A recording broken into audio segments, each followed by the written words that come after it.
What if the only thing holding you back from real success is your need to control everything yourself? If you want it done right, you do not have to do it yourself, by Donna Genett, hits right at the heart of that question. This book is short, punchy, and brutally honest. It is written like a story, not a manual, which makes it fun and memorable. Donna uses a simple tale about two managers, Carl and his friend Simon, to illustrate one big idea.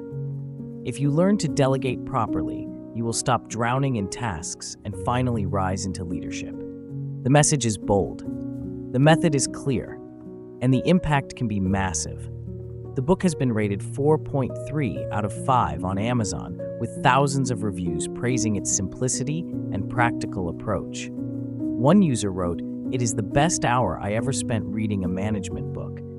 Another said, "I bought copies for my entire team."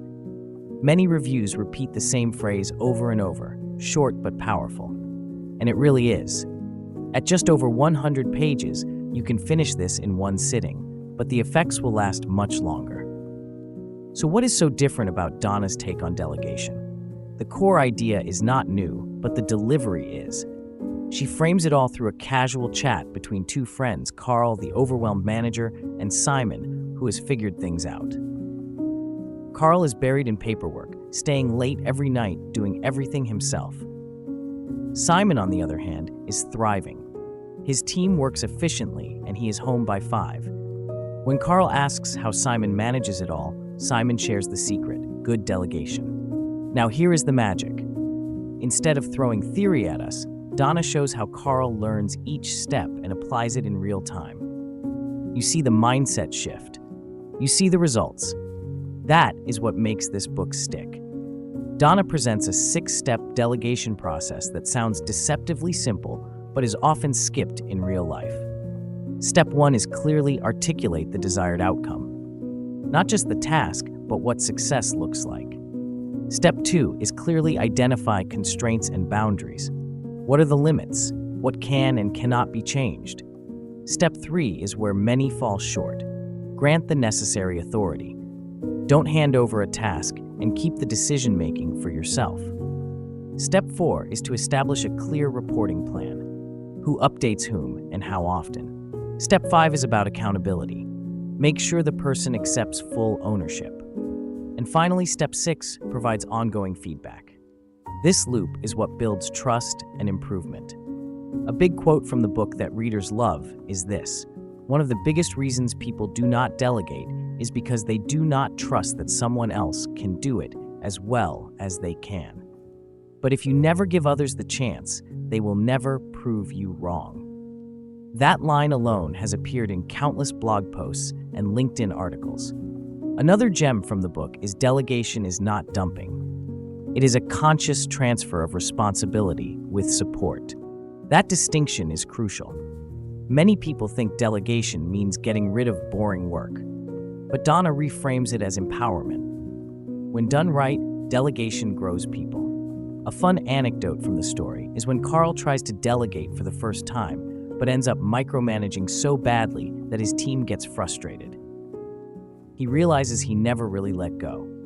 He kept checking in every hour, changing decisions, and correcting the outcome. Simon laughs and says, "You are not delegating, you are babysitting."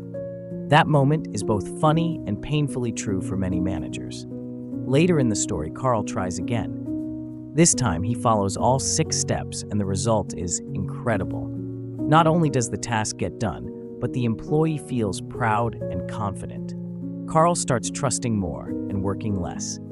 He even takes a weekend off without checking his email. For him, that was unthinkable before. This shift does not just make his job easier, it transforms the culture of his whole team. One Amazon reviewer shared their own story after reading the book.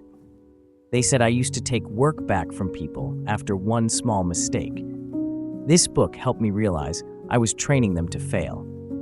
Now I give clearer instructions and let them own the result. The change has been night and day."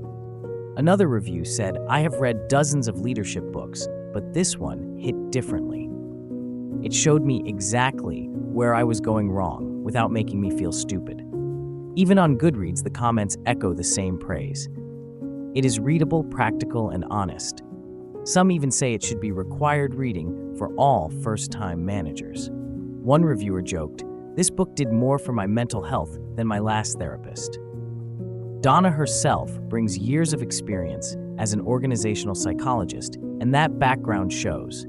She understands that the real problem with delegation is not the task. It is the fear of letting go, the fear that things will fall apart. And she addresses it with warmth and clarity. The beauty of this book is its humility. It does not promise miracles. It promises relief. It does not talk down to the reader. It walks with them. Through Carl's story, we all see ourselves a little. Overwhelmed, overcommitted, afraid to let go, but also hopeful, ready to try. If you are someone who finds themselves saying, "It is faster if I just do it myself," this book is for you. If you have ever felt burned out from carrying the whole load at work, this book will show you a new way. If you have ever wanted to build a team that actually functions without you, this book is your roadmap. You do not need to be a chief executive officer or a manager to benefit. Even in personal life, these ideas apply.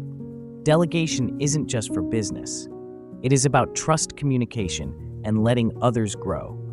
One reader shared, "I applied this at home with my kids, and it made our mornings smoother." That is the kind of reach this little book has. In the world of noisy business books packed with jargon and fluff, this one stands out for being clear and honest. Donna Genett does not just tell you what to do, she shows you why and how through a relatable story. It is storytelling with a purpose. To wrap it up, If You Want It Done Right, You Do Not Have to Do It Yourself is more than a catchy title. It is a mindset shift waiting to happen. It is for anyone tired of doing it all alone. And it works because it speaks in plain language and offers real tools. No buzzwords, no lectures, just a better way to work and lead. So ask yourself again, what if the only thing holding you back is the belief that you are the only one who can do it right? Maybe it is time to prove that wrong. Read this book. Try the steps. Trust the process. You just might get your life back. Thanks for tuning in to this review on Intellings, where we dive deep into big ideas from powerful books.